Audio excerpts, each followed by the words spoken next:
Single shot இது வந்து யூஸ்வலாக இன்டர்நேஷ்னலில் வந்து 1 hour அப்படின்வாங்க. யூஸ்வலாக ஒரு சீன் வந்து இதுலேருந்து இது வரைக்கும், இந்த பாயிண்ட்லேருந்து இந்த பாயிண்ட் வரைக்கும் எடிட்டில் இந்த ஷாட்டை நம்ம வச்சுக்கலாம் அப்படின்னு சொல்லுவாங்க. அந்த ஷாட்டை வந்து எடிட்டில் வச்சுக்கலான்னு சொல்கிற ஷாட்டை தாண்டி பேலன்ஸ் இருக்கிறதெல்லாம் கட் பண்ணுவாங்க. ஸோ அதை கட் பண்ணுறது இல்லாமல் ஒரு பாயிண்ட் டு ஒரு ஸ்டார்ட் பாயிண்ட் டு எண்டு பாயிண்டில் இருக்கிற அந்த டைம் லைனில் இன்பிட்வீன் எந்த கட்ஸுமே இல்லாமல் ஒரே ஷாட்டில் எடுக்கிறது தான் சிங்கிள் ஷாட்னு சொல்லுவோம். இப்போ சிங்கிள் டேக்குக்கும் சிங்கிள் ஷாட்டுக்கும் நிறைய டிஃப்ரென்ஸ் இருக்கும். ஒரு விஷயத்தை வந்து மிஸ்டேக் பண்ணி ரிப்பீட்டடாக பண்ணிட்டு இருக்கிறது வந்து டேக்ஸ்ன்னு சொல்லுவோம். சிங்கிள் ஷாட் கொரியோகிராஃபி வந்து ஒரு பாயிண்ட்ல இருந்து, அதாவது 0.00 செகண்ட்ஸ்ல இருந்து 4.5 minutes வரைக்கும் ஒரு கட்டே இல்லாமல் ட்ராவல் பண்ணுறது தான் சிங்கிள் ஷாட்னு சொல்லுவோம்.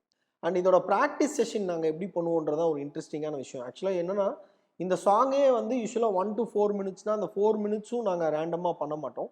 ஃபார் எக்ஸாம்பிள் அந்த ஃபர்ஸ்ட் மினிட் இங்கே ஆரம்பிக்குது, 4th minute இங்கே ஆரம்பிக்குதுங்கிறது இந்த 2 டாட்டையும் ஃபர்ஸ்ட் ஃபிக்ஸ் பண்ணிடுவோம். ஸோ இந்த கொரியோகிராஃபியோட ஸ்டார்டிங் வந்து இங்கே ஆரம்பிக்குது, எண்டு வந்து இங்கே முடியுது அப்படின்ற விஷயத்தை மட்டும் ஃபிக்ஸ் பண்ணிடுவோம். ஃபிக்ஸ் பண்ணிவிட்டு இதுலேருந்து எங்கெல்லாம் இன்ட்ரெஸ்டிங்காக மூவ் பண்ணலான்னு ஃபஸ்ட்டு கேமராவாக நாங்கள் மூவ் பண்ணி பார்ப்போம்.